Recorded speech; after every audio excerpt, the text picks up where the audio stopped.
Salut les amis, aujourd'hui vidéo un peu spéciale. Il y a un collègue à moi qui se lance dans le monde du nerf et dans les battles de nerf. Donc du coup je vais y faire un hyperfire, entre guillemets, stage 1. Donc je vais le upgrade. On va le passer en The Volt 1. Je vais y mettre des flywheels d'origine mais troués pour qu'il y ait plus de ventilation et que ça tourne un peu plus vite. Un embout personnalisable. Et on va y mettre une petite lipo dans The Volt 1. Donc là là-bas j'ai les switches, le fil. Donc je vais ouvrir, démonter, vous expliquer qu'est-ce qu'il faut faire. Où il faut mettre de la graisse à chaleur mécanique sur les parties anti-flow, des engrenages qui pivotent et qui tournent. C'est là où les roues, généralement, les roues dentelées, elles se poncent. Enfin, on va arrêter le blabla, je passe au démontage. Alors du coup, nous voilà à l'intérieur de la bête. Alors je vais enlever l'embout là, mettre l'embout pour qu'il puisse personnaliser. Ouvrir la cage à flywheel, enlever le fil en plastique qu'il y a là, qui ralentit un peu les fléchettes. Enlever les flywheels d'origine et mettre les flywheels que j'ai percés là. Tout recabler en 1.5. Le seul truc que je vais garder d'origine, c'est le circuit imprimé qu'il y a là. Sinon, ça a tendance après à aller trop vite et ça se bouffe là. Il y a cet endroit-là. Faut mettre de la graisse mécanique thermique. Moi, j'utilise de la graisse à tracteur, ça va très très bien. Jamais là, sauf que les quelques premières fléchettes, elles sont un peu sales, mais après, pour l'instant, avec mon Hyperfire à 140 fps, j'ai jamais de problème. Donc je vais y faire pareil à celui-ci. Tout recabler, y mettre la petite lipo et on va tester voir ce que ça donne. Je vous reprends après le rassemblage, les amis. Alors pour vous montrer en gros ce que ça va donner dans la cage, ça fera comme ça. Bon là je peux encore recabler, c'est juste pour vous montrer une idée d'ordre. Là maintenant ça y est, je vais me mettre à tout recabler, tout refaire comme il faut. Je vous reprends quand le blaster est rassemblé totalement. Alors voilà les amis, du coup le blaster fini. Là j'ai mis le nom du collègue dessus. Alors il est upgrade. Alors mes cibles ayant cassé, on va utiliser mon pot de lubrifiant sur lequel je collais une cible. Alors j'ai mis le drum de 25 avec des fléchettes chinoises, voir ce que ça vaut.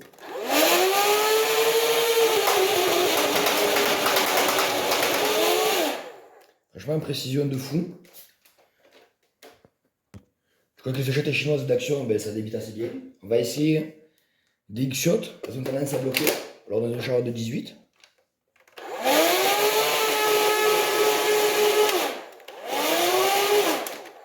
Alors les X-shots, l'inconvénient qu'il y a, c'est que si vous en mettez 18 dans une charge de 18, ça passe pas. Il y en a une qui se fait bouffer, qui se pèle. Du coup là avec 17, normalement.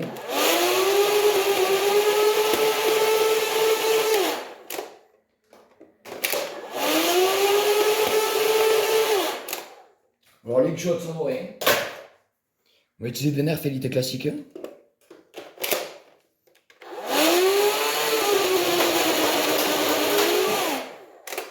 Ça c'est rigolo. Des waffle dart et des chili dart.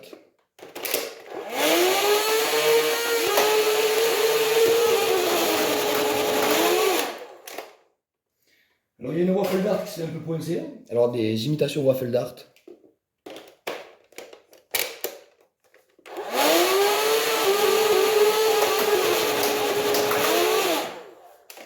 Je trouve que ça c'est rigolo. J'ai ramassé un peu. Alors désolé pour la sonnerie si vous avez entendu du téléphone. Je prends des fléchettes à 12 pour rigoler.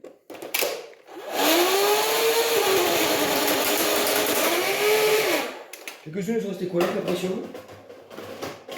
On va prendre des fléchettes phosphorescentes, les Airlab. On les trouve sur Amazon.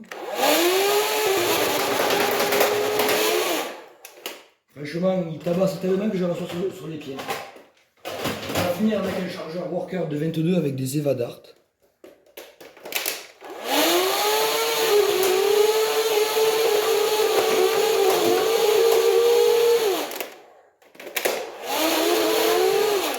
Alors désolé, c'est les fléchettes, elles sont un peu vieilles. Du coup, elles sont un peu stécachées. Alors du coup, maintenant, je vais mettre le chronographe et on verra mieux le test de tir en extérieur. On va commencer le test de tir avec deux fléchettes de chaque que j'ai sélectionné. J'ai sélectionné deux waffle dart, deux chili dart, deux fléchettes de chaque action et deux fléchettes en nerfélite. On va commencer avec les chili dart.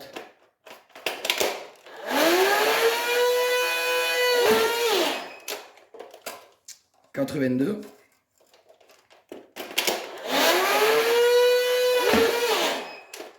88,2, alors déjà c'est un peu mieux.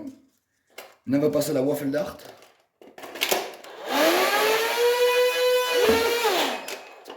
91,5, alors déjà c'est beaucoup mieux.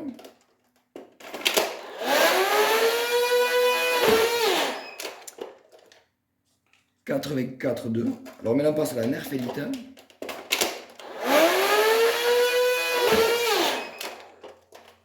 80 piles.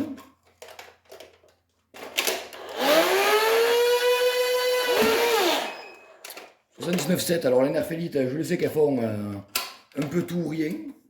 Et maintenant les fléchettes chinoises d'action qu'on trouve partout.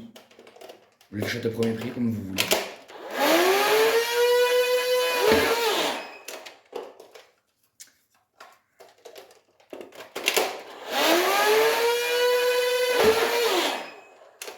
Alors voilà, les fléchettes chinoises, c'est un peu tout ou rien. On va en retirer deux.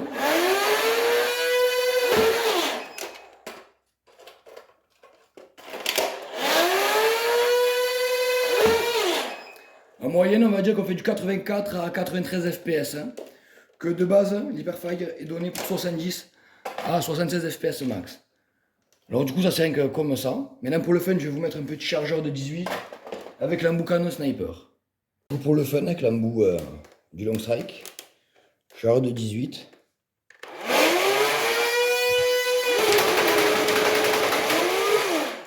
La précision est insane, je perds 4-5 fps, j'ai regardé, donc en moyenne je suis à maximal à 84 à 89 fps, ou 87, ça dépend des fléchettes ou des rafales.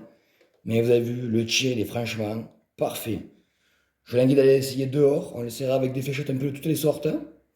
Je fais les deux chargeurs de fléchettes chinoises de 18, deux chargeurs de waffle dart. Et après, on prendra le drum de 25 pour rigoler un peu avec l'embout silencieux, enfin l'embout sniper du Long Strike.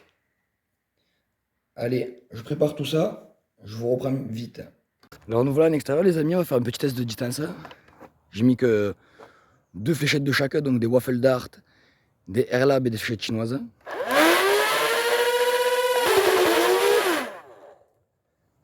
C'est parti pour le métrage. Alors désolé, j'ai posé le blaster.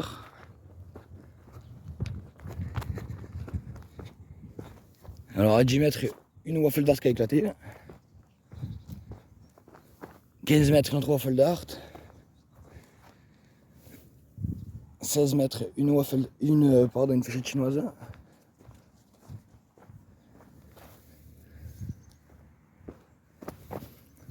On est à 27 mètres avec les airlab. Il me manque une fléchette chinoise. Donc après, ça doit pas être trop loin non plus. Mais voilà, c'est pas mal. Ça fait entre du 16 et du 25 mètres sur les marques de fléchettes. Voilà, c'était qu'un petit chargeur de 6 pour vous montrer. Du coup, maintenant, on va passer au test de tir sur cible. Alors du coup, nous voici à la cible. Alors je vais prendre un chargeur de 25. On va bourriner, voir ce que ça donne. Alors on est dans les 17 mètres. Je me suis pas mis trop loin parce que j'ai peur qu'il manque de patates. C'est rien qu'une grade.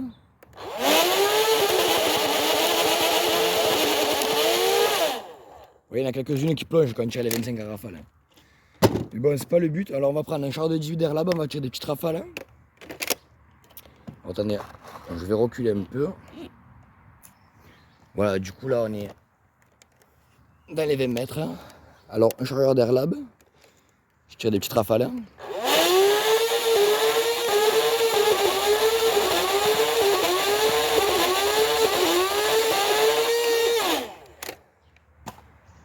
Bon, on va prendre un chargeur de fléchettes chinoises d'action.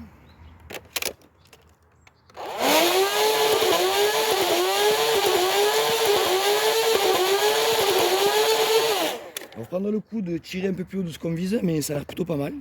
Des waffle dart et chili dart.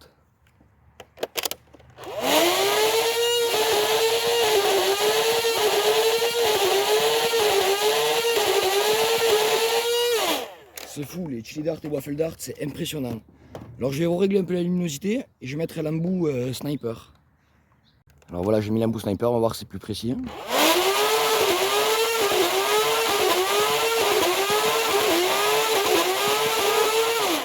Alors l'air lab, c'est pas trop ça, elles sont vachement légères. On va essayer les fléchettes chinoises d'action.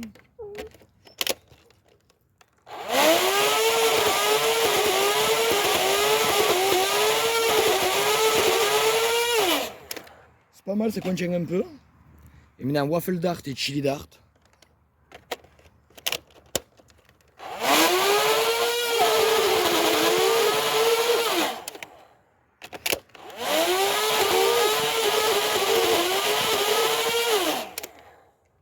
Alors ça c'est un peu enrayé, mais c'est plutôt pas mal la cadence de tir. Alors on va prendre un autre que c'est les fléchettes chinoises qui volent le mieux. Donc je vais refaire un chargeur. Et on va essayer de tirer une rafale pour s'amuser, comme ça. Ou... Alors on va tirer une grande rafale avec le canon long, ce qu'on n'a pas fait.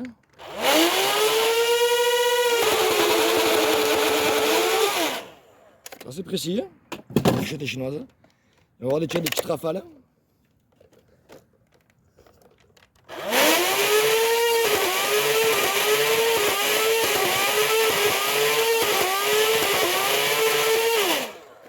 Mais franchement, le canon long, des petites rafales, c'est beaucoup mieux pour la précision. Alors j'espère que ce petit test les amis vous aura plu. C'était la présentation du Jarod Blaster, entre guillemets, c'est pour mon collègue. C'est un canut grade, c'est entre guillemets un léger mode. J'ai encore augmenté un peu la cadence de tir et un peu les performances. J'ai encore pris 15 à 20 fps max en plus. Donc c'est pas un truc de fou. Donc voilà les amis, ce sera tout pour cette petite vidéo. Et là, normalement, si tout se passe bien, ce week-end, je vous prépare une grosse vidéo. Allez, à une prochaine les amis.